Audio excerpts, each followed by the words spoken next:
How to compute the general average in senior high school. Are you still computing senior high school grades by simply adding and dividing? Then you might be getting the general average wrong. In this video, we will explain the correct and updated way of computing the senior high school general average using the unit-based grading system under Department of Education Order Number 017, Series of 2026. For this lesson, we will discuss how to compute the general average of senior high school learners using the strengthened senior high school unit-based grading system. In the previous grading system, many learners and teachers were used to computing averages by simply adding grades and dividing them by the number of subjects. However, under the unit-based system, not all subjects have the same weight. This means that some subjects have a bigger effect on the general average because they have a higher number of units. A subject with more units carries more weight, while a subject with fewer units carries less weight. For example, a subject with 2 units will affect the average less than a subject with 12 units. This is because the grade is multiplied by the number of units before it is included in the computation. In this lesson, we will learn 3 important things. First, we will identify the unit equivalent of each subject classification. Second, we will learn the step-by-step process in computing the term average and the general weighted average. Third, we will study sample computations so that the process becomes clearer and easier to apply. This guide is based on Department of Education Order Number 017, Series of 2026, Annex E, which explains the computation of the general average under the strengthened senior high school curriculum. The main idea is simple. To compute the average correctly, we must consider both the grade and the number of units assigned to the subject. Unit system of the strengthened senior high school curriculum. This slide shows the unit system used in the strengthened senior high school curriculum. The unit system tells us how many units are assigned to each type of subject. These units are important because they serve as the weight of the subject in the computation of the learner's average. Let us discuss the table one row at a time. Core subjects have 160 instructional hours across 3 terms. Under the unit system, core subjects are assigned 2 units per term.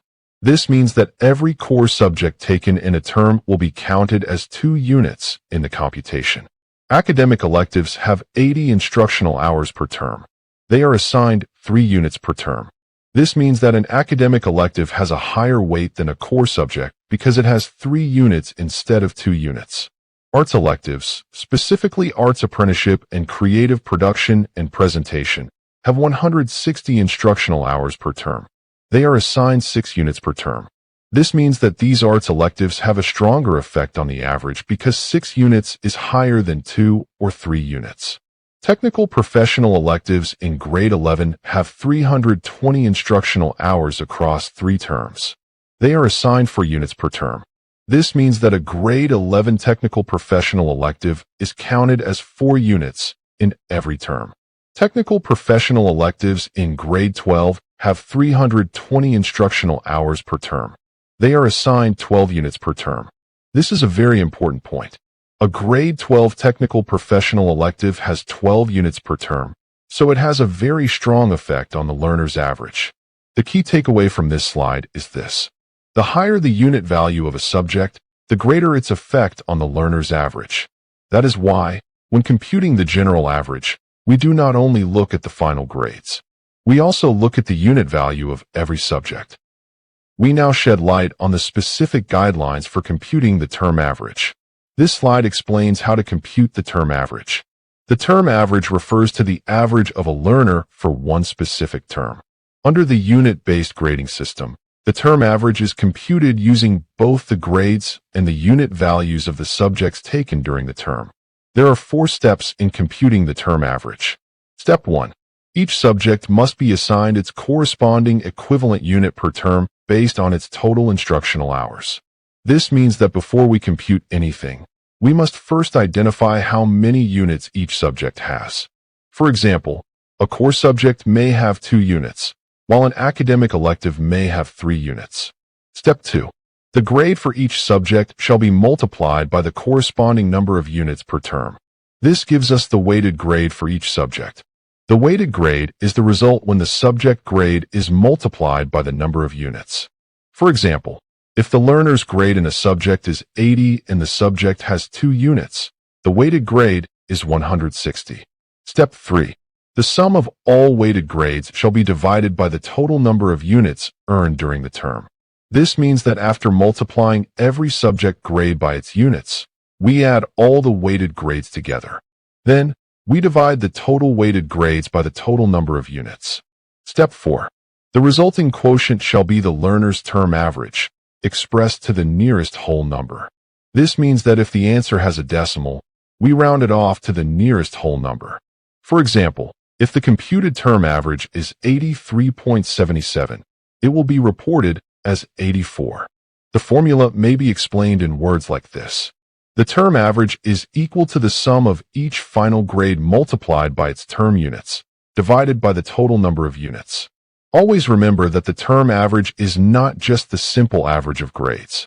It is a weighted average because the subject units are included in the computation. This slide shows the computation for grade 11 technical-professional track. The subjects have different unit values, so we need to multiply each grade by its assigned units. The first 5 subjects have 2 units each.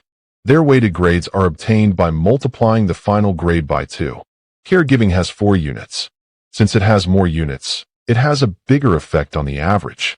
After multiplying all grades by their units, we add all weighted grades. The total weighted grade is 1,208. Then, we divide this by the total number of units, which is 14. The result is 86.29. Since the general average must be reported as a whole number, 86.29 is rounded off to 86. Therefore, the reported general average is 86. This slide shows the computation for grade 12 technical-professional track. In this example, there is only one subject, caregiving adult care. The final grade is 95, and the subject has 12 units. To compute the weighted grade, we multiply 95 by 12. The result is 1,140. Then, we divide 1,140 by the total units, which is 12. The result is 95. Since the result is already a whole number, the reported general average is 95. This example shows that when there is only one subject, the average is the same as the grade in that subject. This slide explains how to compute the general weighted average. The general weighted average is used to compute the learner's average for the whole grade level. First, identify the final grade of each subject.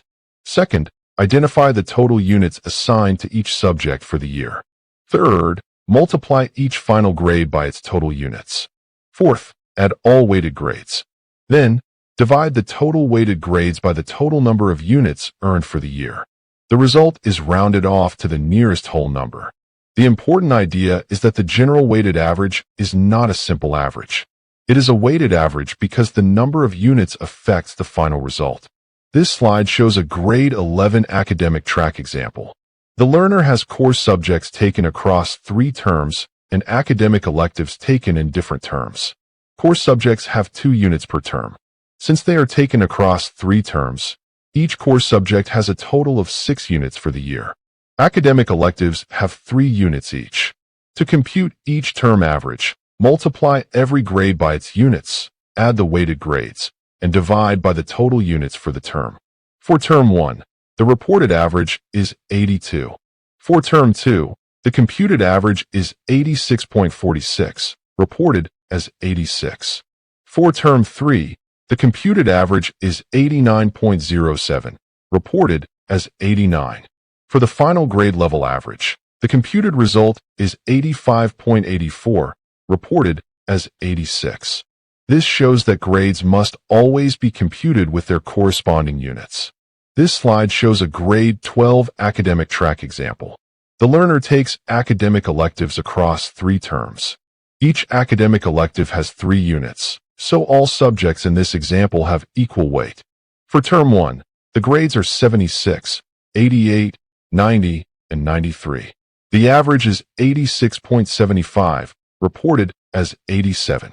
For term 2, the grades are 95, 86, 78, and 81. The average is 85, reported as 85. For term 3, the grades are 77, 85, 99, and 92. The average is 88.25, reported as 88. The final average is 86.67, reported as 87. Since all subjects have equal units, the computation is simpler, but the unit system still needs to be followed. This slide shows grade 12 academic track with a cross-track option. In this example, the learner takes academic electives and one technical professional elective. The academic electives have 3 units each. The technical professional elective has 12 units, so it has a stronger effect on the final average. For Term 1, the average is 86.75, reported as 87. For Term 2, the average is 85, reported as 85. For Term 3, the learner takes the technical professional elective with a grade of 96. Since it is the only subject in the term average is 96. The final average is 89.25, reported as 89. This example shows that a subject with more units can greatly affect the final average. This slide shows grade 11 technical professional track across 3 terms. The learner has 5 core subjects and 1 technical professional elective. Each core subject has 2 units per term. The technical professional elective has 4 units per term, so it has more weight than each core subject. For Term 1, the computed average is about 84.3, reported as 84. For Term 2, the computed average is 87.14, reported as 87. For Term 3, the computed average is 89.29, reported as 89. The final average is 86.95, reported as 87. This slide reminds us that the subject with higher units has a bigger effect on the learner's average. This slide shows grade 12 technical professional track with work immersion. There are 2 examples shown. In the first example, the learner takes 2 technical professional electives and 1 term of work immersion. The grades are 76, 85, and 90. Each subject has 12 units. Since all 3 subjects have the same unit value, they have equal weight in the computation. The final average is 83.67, reported as 84. In the second example, the learner takes 1 technical professional elective and 2 terms of work immersion. The grades and units are still the same, so the final average is also 83.67, reported as 84. This shows that the subject arrangement may change, but the computation stays consistent when the units are the same.